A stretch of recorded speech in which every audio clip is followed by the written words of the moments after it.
The Old Testament reading for the 16th Sunday after Pentecost is from the book of Isaiah, chapter 55, verses 6 through 9.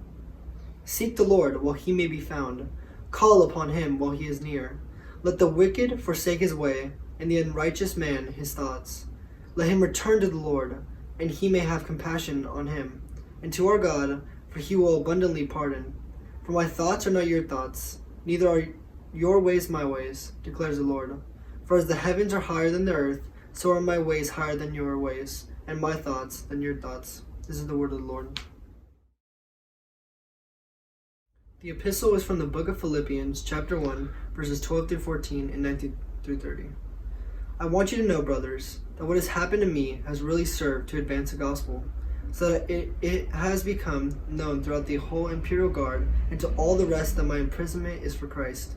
And most of the brothers, having become confident in the Lord by my imprisonment, are much more bold to speak the word without fear. For I know that through your prayers and the help of the Spirit of Jesus Christ, this will turn out for my deliverance, as it is my eager expectation and hope that I will not be at all ashamed, but that with full courage, now as always, Christ will be honored in my body, whether by life or by death. For to me, to live is Christ, and to die is gain. If I am to live in the flesh, that means fruitful labor for me, yet which I shall choose I cannot tell. I am hard pressed between the two. My desire is to depart and be with Christ, for that is far better. But to remain in this flesh is more necessary on your account. Convinced of this, I know that I will remain and continue with you all, for your progress and joy in the faith, so that in me you may have ample cause to glory in Christ Jesus, because of my coming to you again.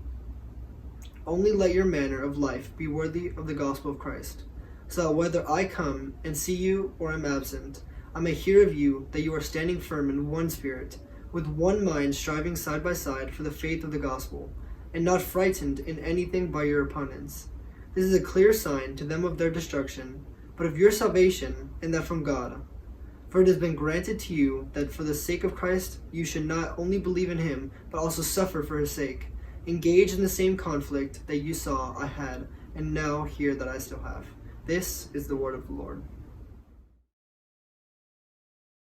The Holy Gospel this morning comes to us from St. Matthew chapter 20, verses 1 through 16.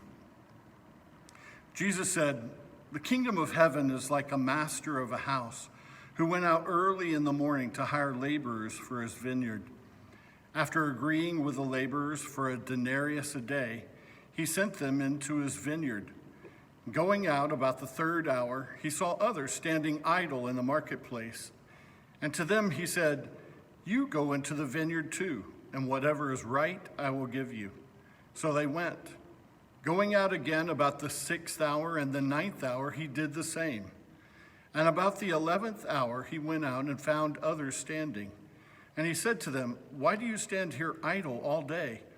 They said to him, 'Because no one has hired us.' He said to them, 'You go into the vineyard too.' And when evening came, the owner of the vineyard said to his foreman, 'Call the laborers and pay them their wages, beginning with the last up to the first.' And when those hired about the 11th hour came, each of them received a denarius. Now when those hired first came, they thought they would receive more. But each of them also received a denarius. And on receiving it, they grumbled at the master of the house, saying, 'These last worked only 1 hour, and you have made them equal to us who have borne the burden of the day in the scorching heat.' But he replied to one of them, 'Friend, I'm doing you no wrong. Did you not agree with me for a denarius? Take what belongs to you and go. I choose to give to the last worker as I give to you. Am I not allowed to do what I choose with what belongs to me? Or do you begrudge my generosity? So the last will be first, and the first last.' This is the gospel of the Lord."